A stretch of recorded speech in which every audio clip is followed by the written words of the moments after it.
Fatura që qytetarët shqiptar po paguajnë për konfliktin shumë vjeçar mes qeverisë së Edi Ramës dhe biznesmenit italian Francesco Becchetti vazhdon të rritet, përveç vazhdimit të arbitrazhit dhe krizës financiare të krijuar te Alp Control. Buxheti i shtetit ka përballuar edhe miliona euro për studiot ligjore që kanë përfaqësuar Shqipërinë në proceset ndërkombëtare. Sipas të dhënave të publikuara nga Kapitali.al, bazuar në dokumentet e Ministrisë së Financave, fatura e përgjithshme e avokatëve të angazhuar nga shteti shqiptar në çështjen Becchetti ka arritur në 10.26 milion euro. Nga kjo shumë rreth 6 milion euro janë paguar, ndërsa 4.2 milion euro të tjera figurojnë ende si detyrime që duhet të shlyhen nga buxheti i shtetit. Këto përfaqësojnë vetëm koston e mbrojtjes ligjore të qeverisë shqiptare. Në këtë shumë nuk përfshihet detyrimi i vendosur nga arbitrazhi në favor të Becchettit, interesat e akumuluara dhe financimet të dhëna për të mbajtur në funksion Alp Controlin, rreth 110 milion euro dëmshpërblim. Në vitin 2019, Qendra Ndërkombëtare për Zgjidhjen e Mosmarrëveshjeve të Investimeve, ICI-SID, e urdhëroi Shqipërinë të paguante rreth 99.5 milion euro dëmshpërblim për investimin e lidhur me grupin mediatik Agonset.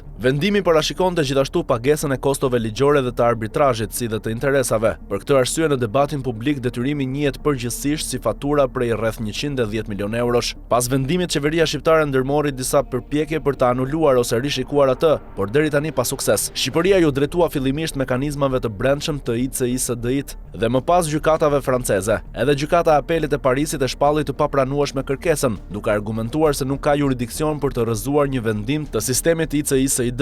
Këto procedura shpjegojnë edhe nivelin e lartë të shpenzimeve ligjore. Përfaqësimi nuk është kufizuar vetëm te arbitrazhi fillestar, por është shtrirë në procese të anulimit, rishikimit dhe përpjekjeve për të penguar ekzekutimin e vendimit në vende të tjera. Megjithatë, nga të dhënat e publikuara nuk është e qartë se cilat studio ligjore kanë përfituar shumën prej 10.26 milion eurosh, sa është paguar për çdo procedurë dhe si janë përzgjedhur kompanitë që kanë përfaqësuar shtetin. Pas fitores në arbitrazh, Becchetti nisi procedurat për ekzekutimin e vendimit në Belgjik. Në objektiv u vendosën të ardhurat që Shqipëria përfiton nga fluturimet që kalojnë në hapësirën ajrore të vendit. Këto të ardhura mblidhen nga Eurocontrol në Bruksel dhe më pas i transferohen Alp Controlit, shoqërisë shtetërore shqiptare që menaxhon trafikun ajror. Në dhjetor të vitit 2020, fondet e Alp Controlit pranë Eurocontrolit u bllokuan. Sipas të dhënave të raportuara, deri në fund të vitit 2024, shuma e ngrirë kishte arritur në 13.7 miliard lek, ose afërsisht 145 milion euro. Statusi përfundimtar i këtyre parave mbetet ende i paqartë. Disa raportime të huaja kanë pretenduar se fondet u janë transferuar përmbaruesve të palës Becchetti, ndërsa qeveria shqiptare ka deklaruar se ato vazhdojnë të jenë vetëm të bllokuara në llogari. Pavarësisht debatit mbi destinacionin përfundimtar të fondeve, Alp Control nuk ka mundur të përdorë të ardhurat për aktivitetin e tij, duke u përballur me një krizë të fortë financiare.